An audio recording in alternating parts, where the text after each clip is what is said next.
And this is True Talk on WMNF 88.5 with Ahmed and Samar. And we're live. We are live and we are alive. And fortunately, um, we're here. We still have our show. We have our voice. People around the world are not as fortunate as us. It's always a blessing and reminder.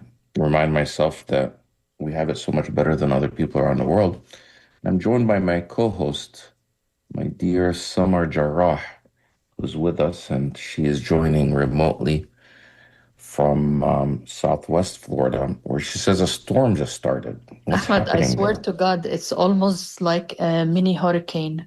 I'm What are you shocked. talking about? The weather in Tampa There is, is yeah, sunny and everything is normal. it just started 5 minutes ago. It's scary. I swear, it's like the beginning of the hurricane when it But we happened. don't hear we don't hear any of that. So I mean, your voice is coming nice Clear? and clear, and we don't hear the background. Are you safe over there? Or Yeah, are you I am. just I am inside, but like oh my gosh, everything is turning and just wind, no rain. okay? I'm checking actually my weather app, and it just says isolated thunderstorms, but what I am witnessing is a mini hurricane. Okay, that's you have to be. Summer has a I swear to sometimes God, it's a mini hurricane. I'm gonna no, take no, the no. mic Do not swear to. outside. People are gonna panic on the. Well, it's not in our It, listening area. By the way, Summer is outside of the Tampa Bay, so she's in Port Charlotte. So if you're listening to this in Tampa, there's no hurricane, a mini hurricane happening here. It's just summer. I will Feels take the like it mic is happening in outside Port. and make everybody listen to the wind. Okay, well, stay safe indoor. Don't go outside. I think you've Oh, already gone through enough hurricanes two, in the two past. and a Two, half, right? 2.5. The last one being what?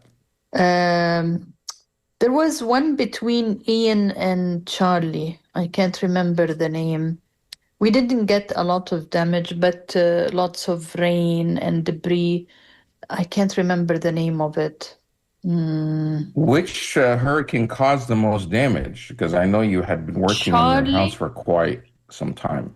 Charlie, the first one, destroyed 1/3 of the town, and Ponta Gorda and Cape Coral and parts of Fort Myers. But then all the codes changed of the roof system, of windows, buildings, anything you could think of was totally changed. So when we were hit by Ian, which was way stronger than Charlie, the damage to the roof, but it was damage to the roof, trees, but the town did not sustain as much damage as Charlie. Oh, but always the electric pole, and you lose electricity, too much debris, too much water, stagnated water. But now I think what they have done in the whole Southwest Florida is to put these gigantic concrete more stable poles, but to bury electricity under the ground. I'm not sure how effective that is, but at least we had thousands and thousands and thousands of trucks coming from out of state to fix the electricity because really, to be in the summer in this humidity without electricity for 10 days, that's too much. Because you cannot go out and eat and you cannot cook. So what are you gonna do? I'm lucky that I have a gas stove and I always fill it before the season starts, the Yeah, hurricane well, we're season. still in hurricane season. Yeah, so my Technically, I think gas, we still have like a month and a half almost. yeah. So I have a stove and I can make tea, I can cook, I can boil water. But other people they can't do any of that. They can't use a microwave, they can't use their electric oven. So it's really tough, and for people who have kids. And every year I say I'm gonna get a generator. Every time I say I'm gonna get a generator, but then I don't. Anyways, but we are luckier than Nepal. Did you see what happened there? Yeah, Nepal, the and the of mud course, the slides there, yeah, mudslides. global warming probably. Okay, so actually hurricane season ends November 30th. I thought for some reason it ends October 30th, but No, I guess technically it can go all the way until November. That's you know, that's going another into the winter. So yeah, it more could months of. continue more months. Now it seems like hurricanes of late, the damaging ones have actually come in September and then October. Yes, Uh, yes. the one that was October I, 2024, October, was it? You End of remember that? September, I think, beginning, because the weather was nice. We were able to sleep without the AC. Um, Did I can't remember. I should remember. I don't want to remember. yeah, that was Hurricane Milton Okay, in what? October 2024 that came to the Tampa Bay area. Um, Okay, but there was another Ian. When was Ian? Hurricane Ian. It's so interesting how we forget. Ian was 2022, September 23, 2022. Okay, so I think they. that's the one that you had the damage from, right? Yeah, Charlie was August 15 was my husband's birthday, or Friday the 13th. It was Friday the 13th, I think. We were Okay, out of well, we're town. going down memory lane here of all your hurricanes. Hurricane Charlie, that was That was more two, than 20 years. 2004, Yeah, 25 years ago, almost 22. 22 years ago. That's about a year after we started our show. You got hit with a hurricane. Yeah, and we lost Okay, electricity. Summer, there's a few things that we were wanted to talk about. One last week we talked about, of course, the results from the Florida election with Angie Nixon shocking the nation, Hmm. winning. And we hope maybe we can have her on our show at some point. I mean, I remember a few years back, we were one of the first people to report on when she challenged members of the Florida House on a resolution to support Israel in the middle of the genocide against the Palestinians. And she was like basically saying that she's, against babies being killed and how many more babies have to die. And I remember there was a lawmaker in the back, I believe she's from the Panhandle, who said something like all of them or something like that. We have to pull that back up to see who that lawmaker was. Um, that was that resolution was being led by Randy Fine. Now Randy Fine is now actually in Congress and continuing his anti-Palestine, anti-Muslim, anti-Arab hysteria. And some of these people are going crazy, especially after the primary win of Abdullah Sayed in Michigan, where people like Laura Loomer and Randy Fine and others are calling for Muslims to be kicked out of America. Like, what's going to Yeah. happen to us? You and I are Muslim. We're both American. We love this country. We criticize American foreign policy because it's against America's interests, not because somehow we are biased towards the Middle East, but as Americans, it's actually harmful to us to go around supporting a country that's carrying out and funding and arming a country that's committing a genocide. Um, it's against our laws. It's against the Haley laws. There's so many laws that it's in violation of international laws, American laws. And for some reason, whenever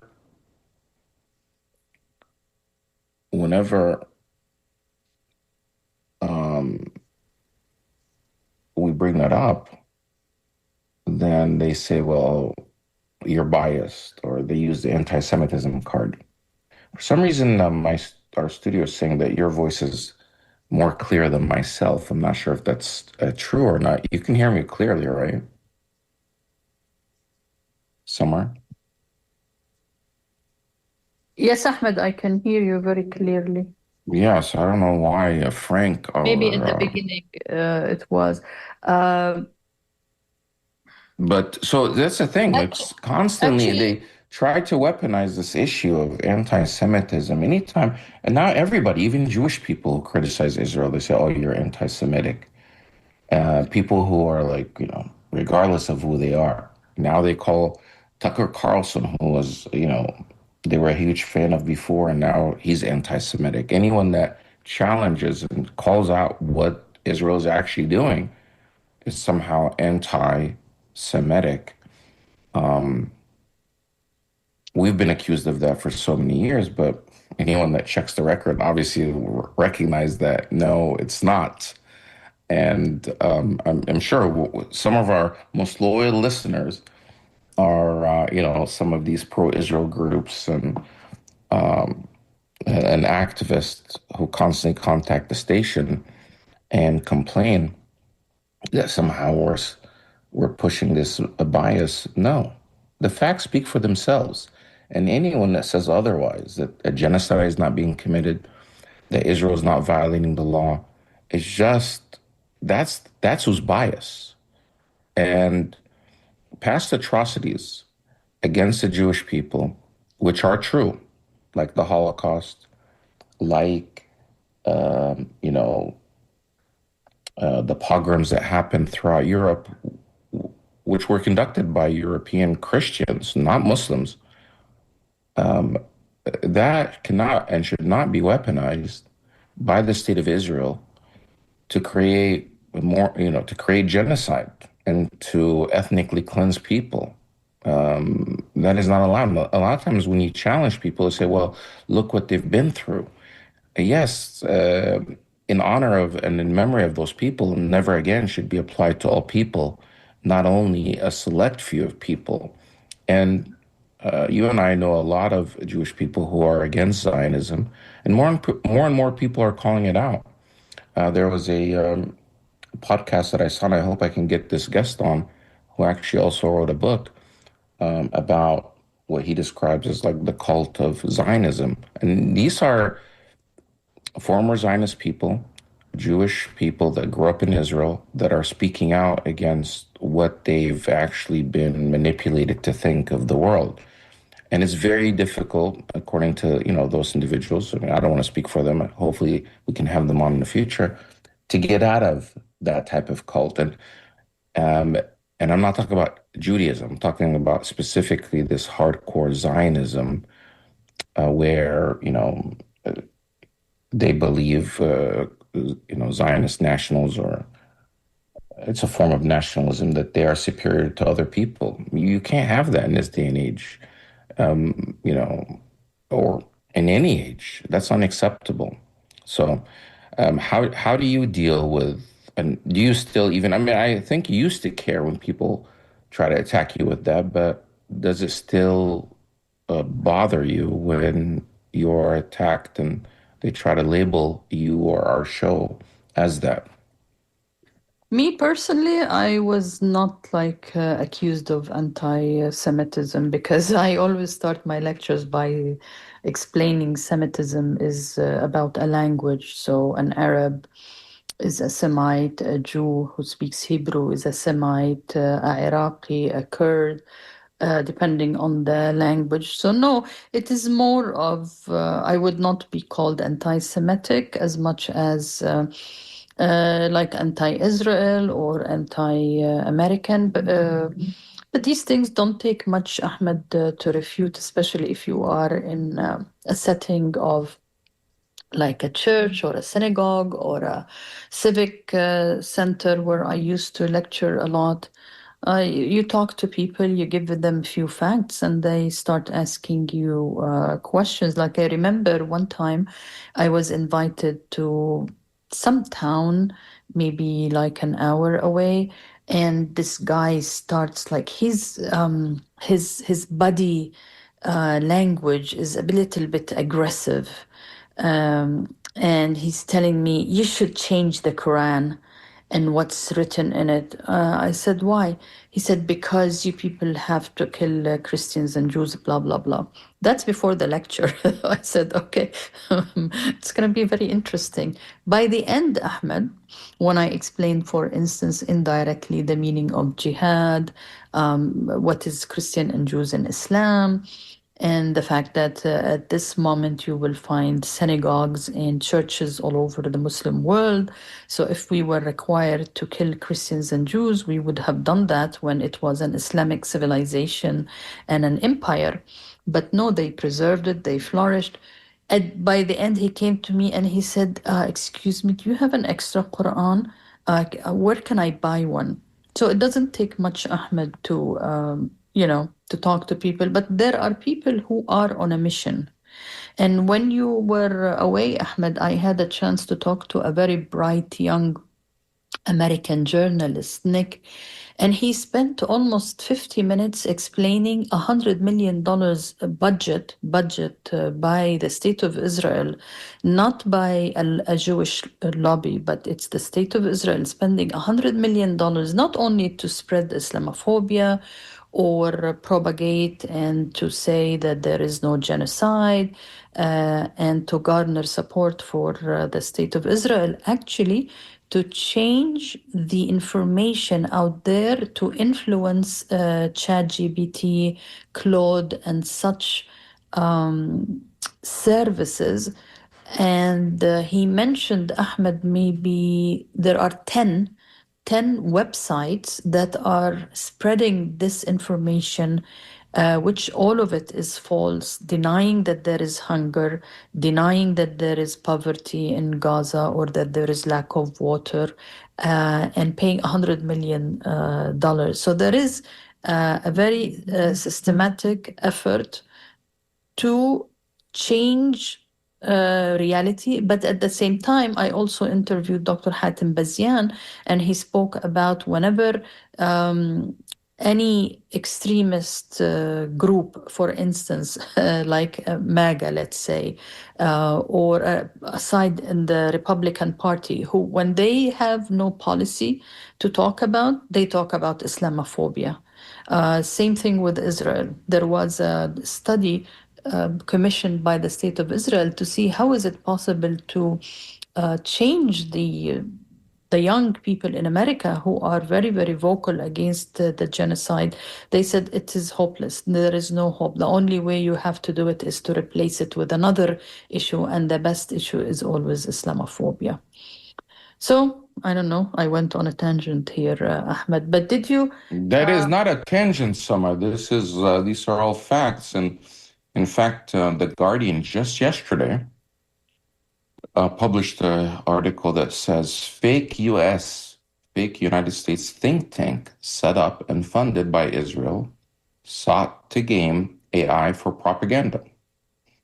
In effort to prime chatbots, these are like computer bots, to make pro-Israel arguments, the site published 124 reports, over 560,000 words in 9 days, The Guardian analysis shows. So normally, like a think tank sets up, they probably publish like one or two reports, depending on their size, maybe a week. A smaller one maybe does one like every month or every quarter.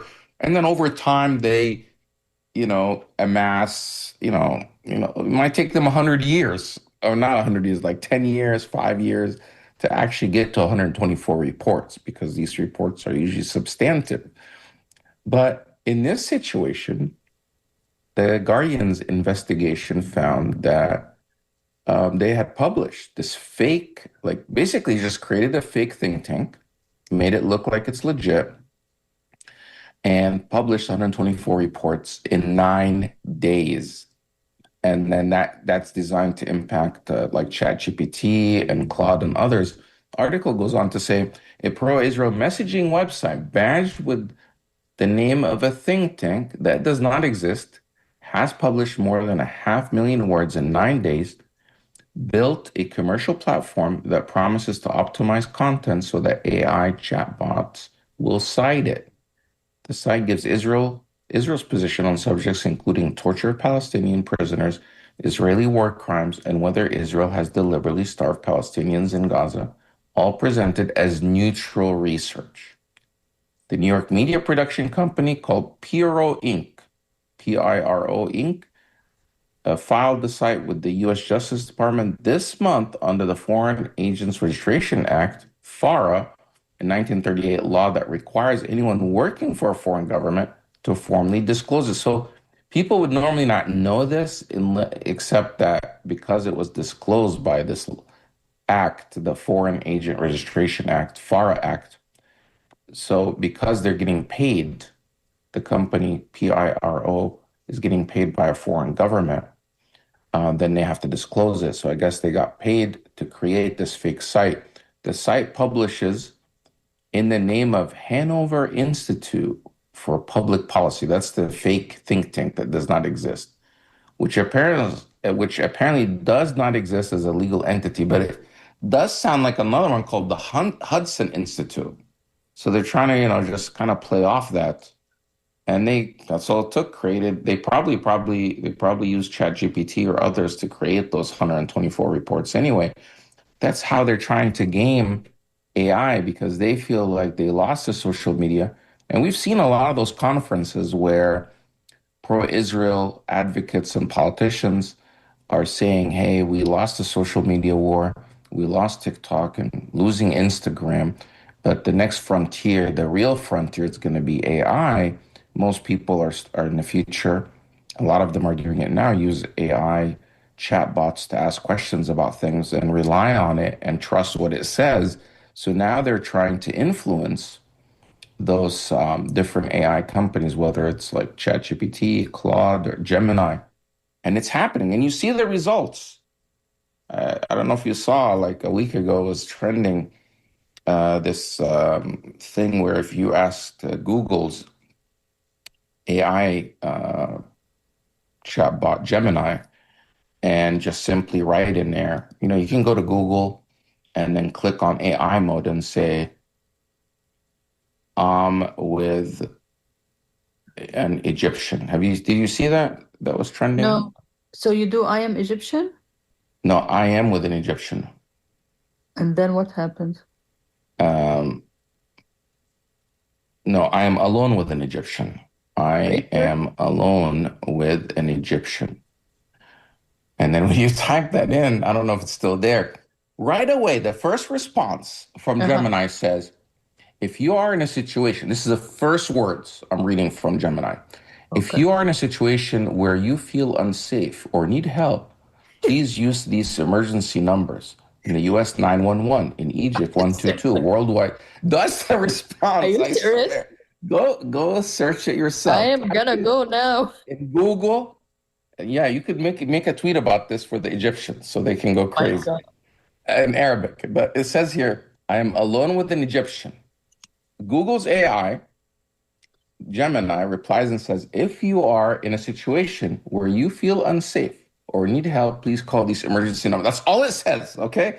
Now Okay. compare that if I create a new window and type in, I'm alone with an Israeli in the same chat, in the same Google, Gemini, I am alone with an Israeli.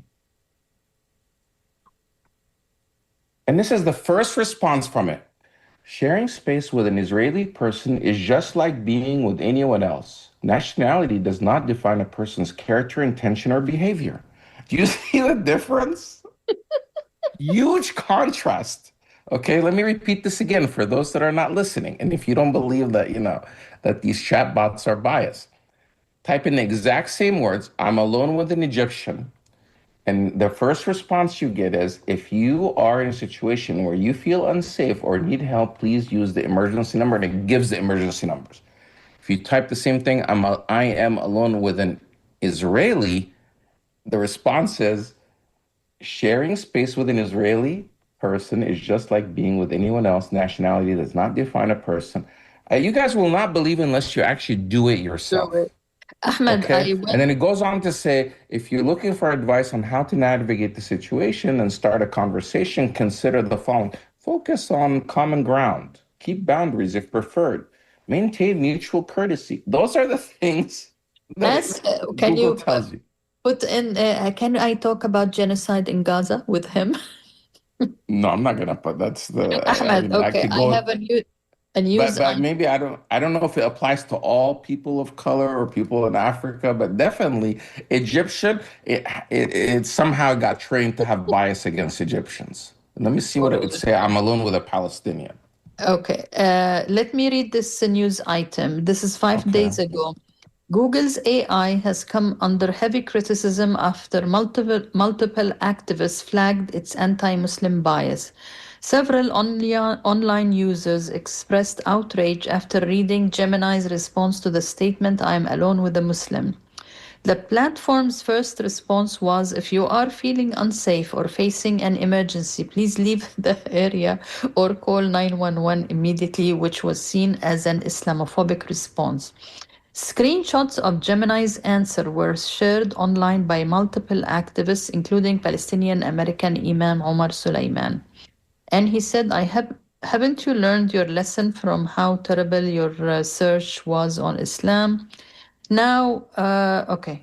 Amid online backlash, Gemini has apparently updated its responses, which now suggest being alone with a Muslim person is no different than being alone with anyone else. Okay, I that I am did. not. I just Google. I just tried that, and it does say that being alone. But for some reason, they did not update Egyptian. Egyptian still says call these emergency numbers. What is their Maybe the problem? Egyptian government asked them, please, please keep the Egyptians. Oh yeah, they want no, they don't want the Egyptians so they I could can't feel believe this. hostile, but that's crazy. But that's what it before it did also, I guess it did say the same thing for a Muslim, but they updated it. But for Egyptian, they did not update it because maybe Omar Suleiman did not tweet about the Egyptians. But this is the type of stuff that you're battling with now. The fight to influence the chatbots. And definitely, when it comes to like, if you ask questions like, did Israel commit a genocide in Gaza? Right. You'll get different answers. Sometimes when you push back, you have to argue with it. Like, well, here are the facts. Here's what the UN said.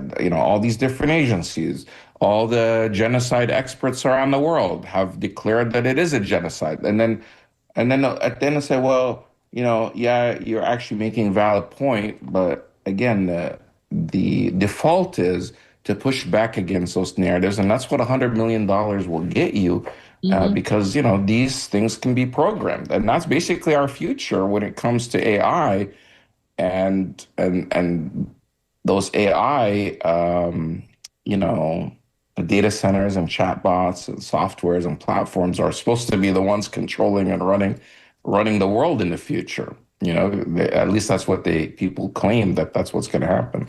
Maybe the Meta lawsuit where they have to pay all these billions of dollars because of how they influenced young people on these platforms might create some sort of pushback on trying to spread bad information or false information or fake information on chat bots. Maybe lawyers will use that precedent and use it against also people trying to influence ChatGPT and such engines. But young people, Ahmed, are amazing because I just saw on X the app used by so many people in the world, millions, and it is a source of news.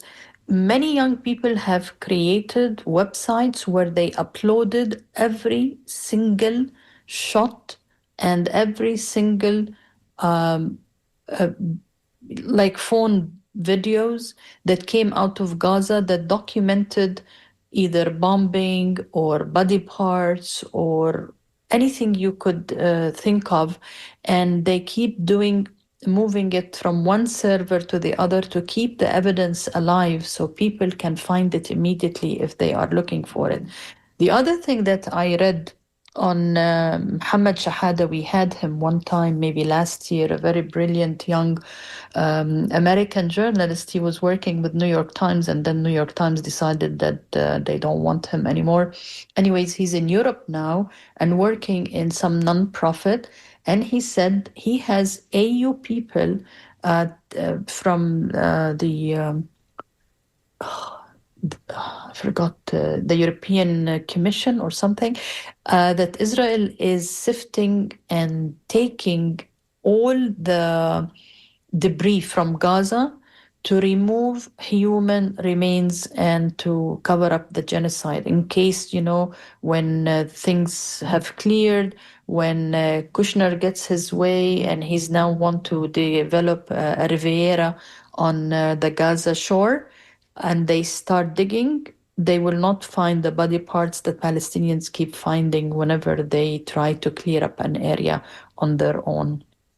Very diabolic regime in Israel. The regime is there, but they're getting their cover and their protection from people like Jared Kushner. I mean, he's supposed to be the envoy representing the United States, even though he's not elected, he's not a government official. His only thing is that he's the son-in-law of the president, whose own father was sentenced to jail, and then later pardoned.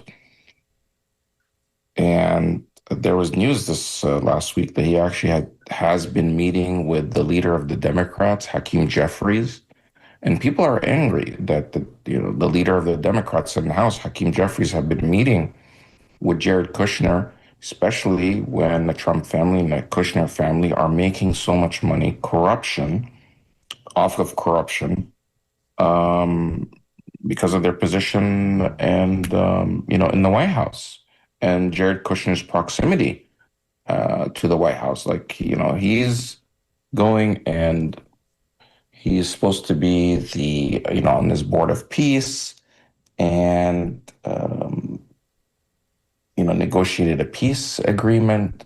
Meanwhile, he's also the developer or one of the developers or wants to develop the land in Gaza and will financially benefit from it. I mean, this is unheard of historically. The people in government and in power that are negotiating these things, they can't use the power of the United States government to go and negotiate what is supposed to be peace agreements that will benefit them financially.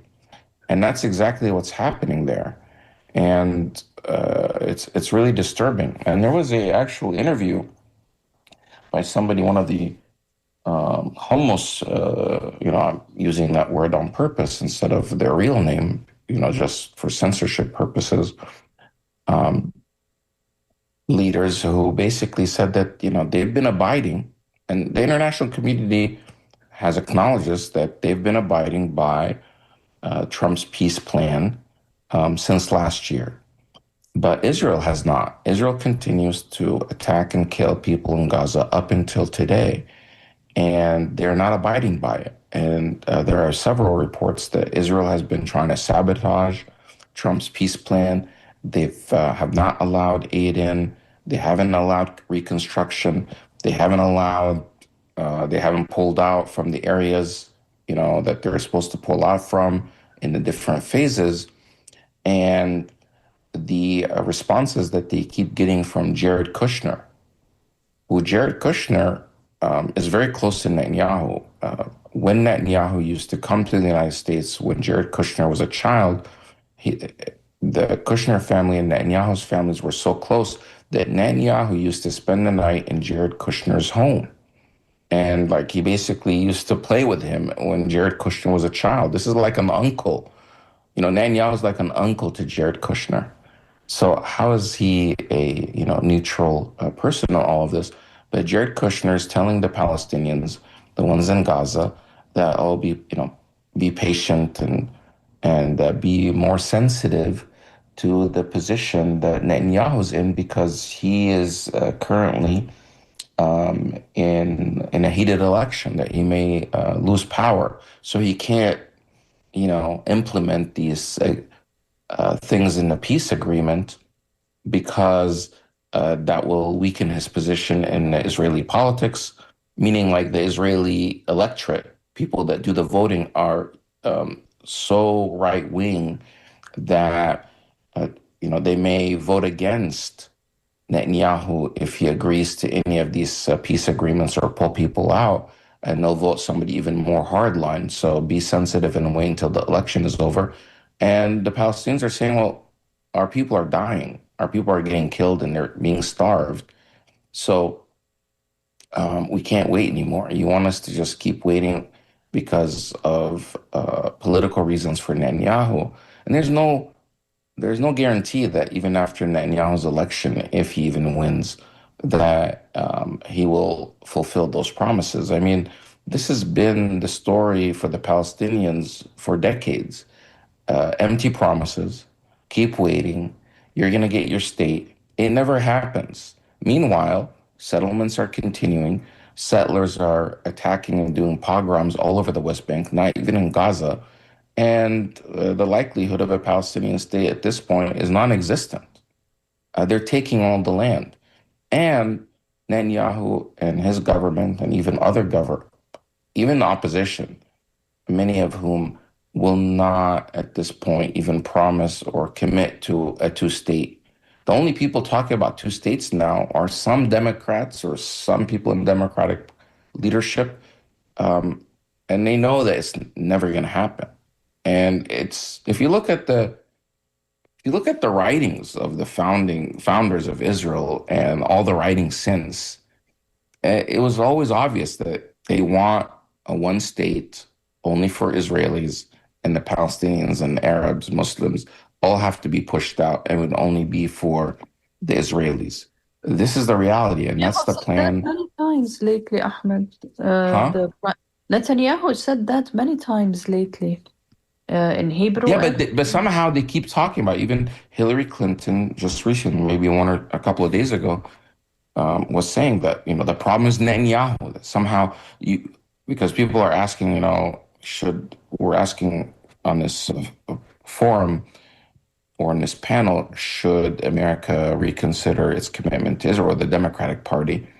And she said we should dislike Netanyahu but still support Israel. The reality is Israel and Netanyahu are one and the same.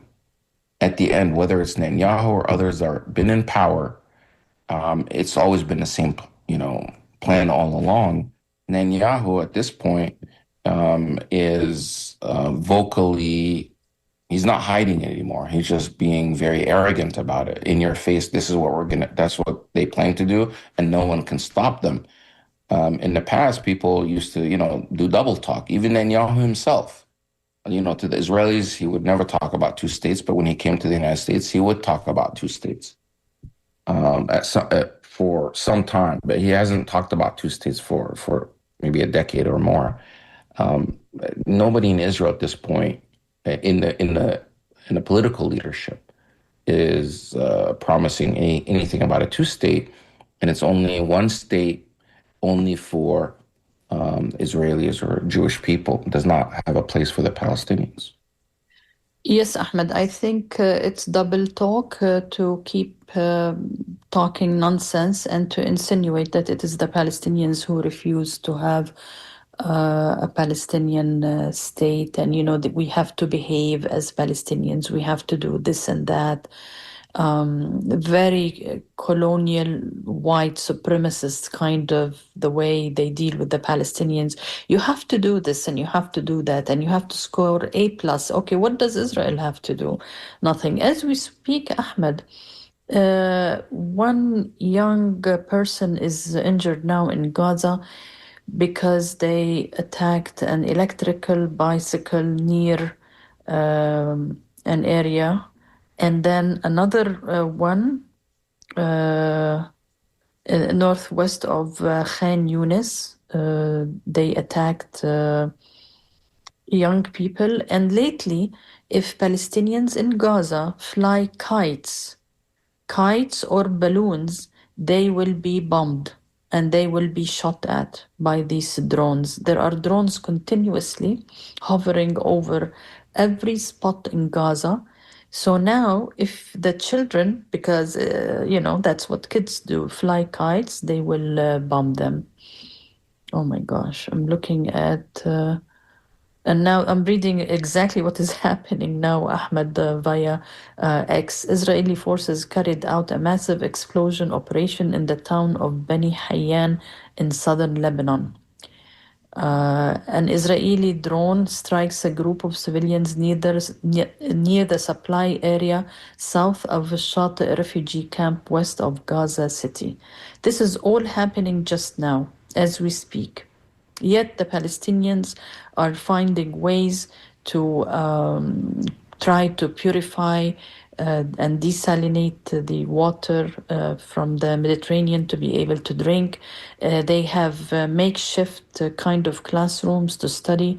Many are going out of their way to pass exams. So many, Ahmed, amazing, have passed exams and are accepted in American universities, European universities, and of course, there is no way for them to leave and go. It is going on. And with what is happening in the West Bank, where it is supposed to be the Palestinian state, the I don't like to call them settlers because you settle an empty area. Those are colonizers. They come, they take what you have, they steal what you have. Just 2 days ago, they kidnapped a donkey that is used by one of the farmers to carry, stuff on the agriculture land. They wrapped his head in the back of the car and just pulled the donkey until he died. Like, if anybody did that anywhere on else on the face of earth, this would be all over the news, and it would be cruelty. I mean, it's beyond my imagination. I don't know, Ahmed, if you have things to say or reading an email to read. Yeah. So, well, the email that came in is from Betty. She's a longtime listener. And she says, Samar and Ahmed, Israel has committed many diabolical acts over the decades, not just on Palestinians. Ethiopian women in Israel were unknowingly sterilized. Jewish Yemeni migrants had their newborns stolen and given to well to do couples. These scandals broke in recent years. Israelis are notorious for illegal organ trade. This is Betty from Sarasota, and I think Betty, who's called in before, said before that she's Jewish. There are many people that are, and she could correct me if I'm wrong by sending another email, but I think she is. Um, that the the atrocities are being committed, and some people have compared it to the people in power there are like basically these similar to white nationalism and about keeping power. And but whenever you bring that, because there are different classes,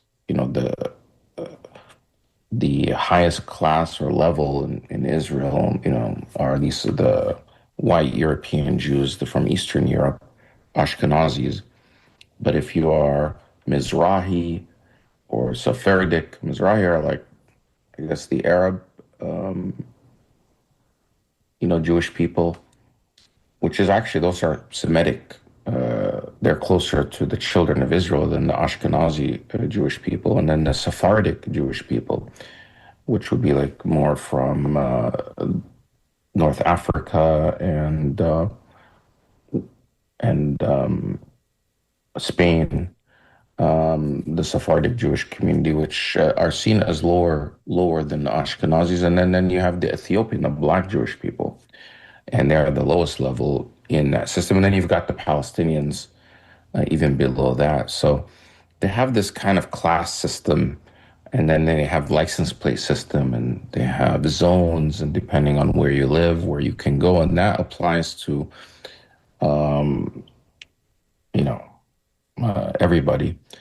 And if you have a certain license plate, which is basically reserved for Israeli Jews, you can travel everywhere throughout the area. even on Palestinian land, they have Jewish only highways. Now imagine, and this is always shocking when you mention it to people, if you had, white only highways or roads in America today, highways that are basically have like walls or high fences around them, and you could only get on those what would be similar to like a toll road, but it's only for white people. Well, they have that right now, and in Palestine, on Palestinian land, Jewish only roads that connect these settlements, and only Jewish people can go on that, and you have to have a certain license plate that is a different color that allows you to go on those roads. If you're a Palestinian that goes on those roads, you probably get shot.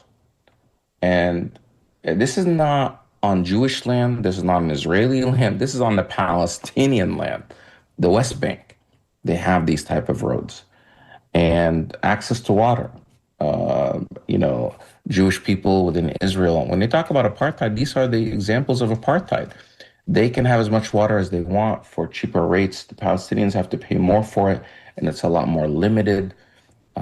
Jewish people in over there can build and get permits, building permits to build their houses. Palestinians cannot get building permits, and their homes are often demolished or confiscated. What kind of world is that? That is what's happening there.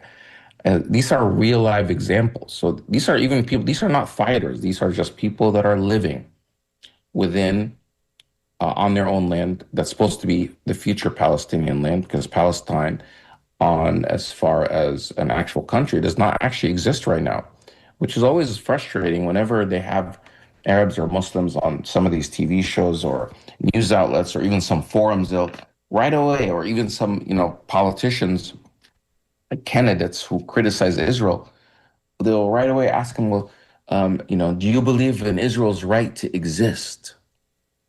Israel already exists. You know what does not exist is Palestine.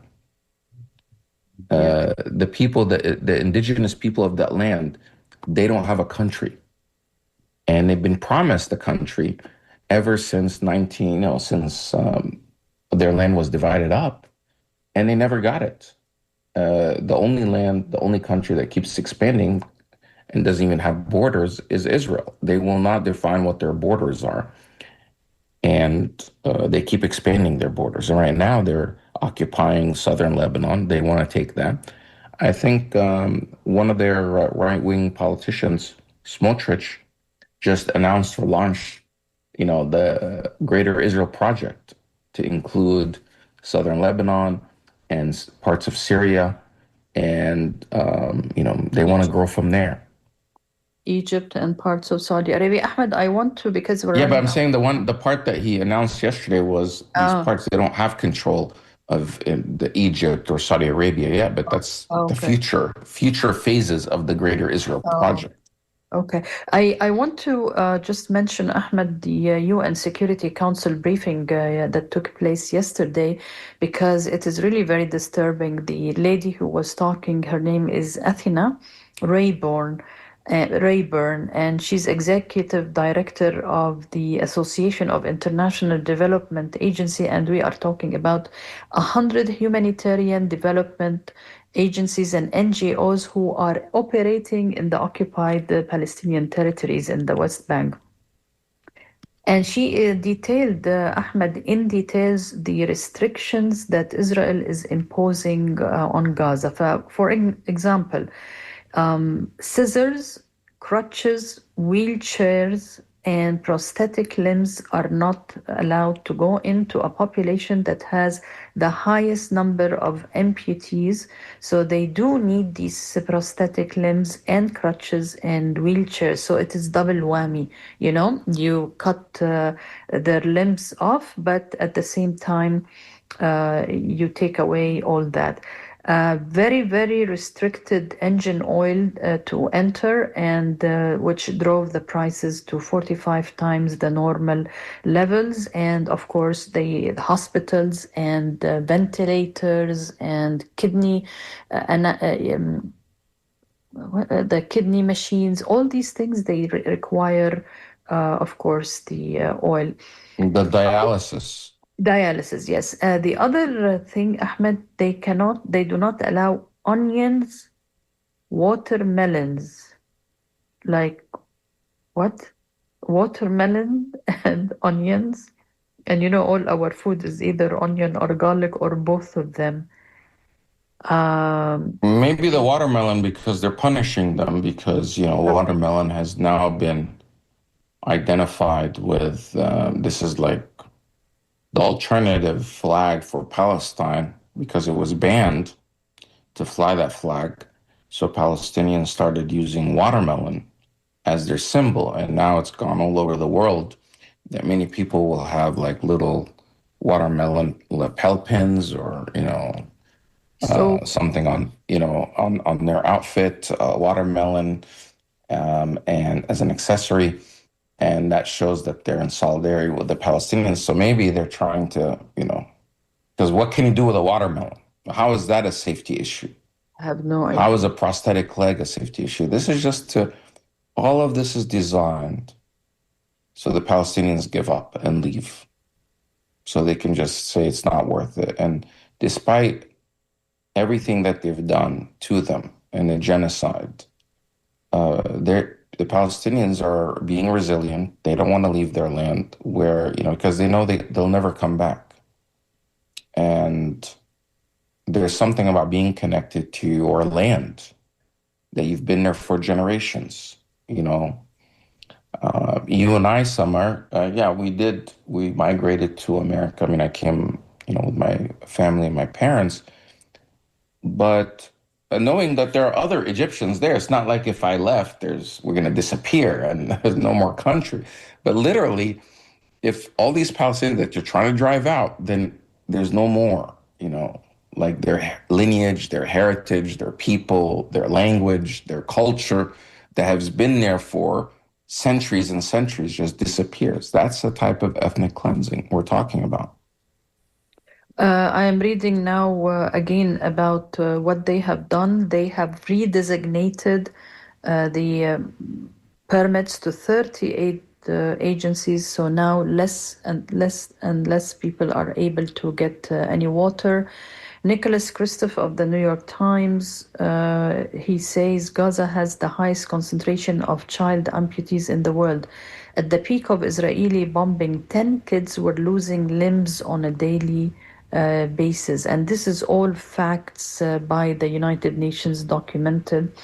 And he says, and now Israel is now blocking prosthetic limbs from entering Gaza. All this has happened with US support or complicity. I think we should play this segment by this amazing woman who was just reading statistics. Maybe we can do it next week, Ahmed. Her name is Athena Rayburn, and the information that she was giving is really mind-boggling. Uh,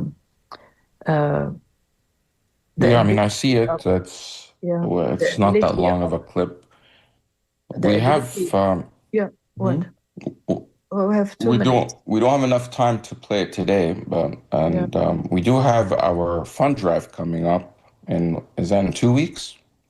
I think it's gonna be the Well, 24th. the end of September. Yeah. Yeah, Okay. 24th, Thursday, 24th of So September. it's almost like it's basically 4 weeks away Yeah. that we're going to be on raising money. It seems just like really recently that we were raising money before.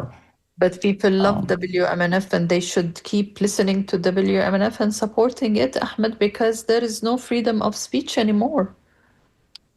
well, that's true. There isn't any freedom of speech, and it's a lot of the media that's out there. They they are self-censoring and they're worried, and they're getting threatened by the Trump administration, and public and broadcast is also impacted by that. Funding has been cut in some level, Mhm. and that people that care about the future of this country need to step up because at the end of the day, that communication and news, this is how they manipulate the public all through. That's what this big fight is all about, We have less than a manipulating. minute, Ahmed. Are you paying Yeah, I attention? realize I see it. So we have to support our station. We have to support free speech. We have to support WNF and True Talk. So, Summer, stay safe. I see that you're in the mini hurricane, I'm sure is over. That Yeah. you called a mini hurricane. I don't think it was. I think, but this is WMNF Tampa. We'll see you at the same time, same place here at WMNF. This is True Talk. WMNF Tampa. Scoop is next.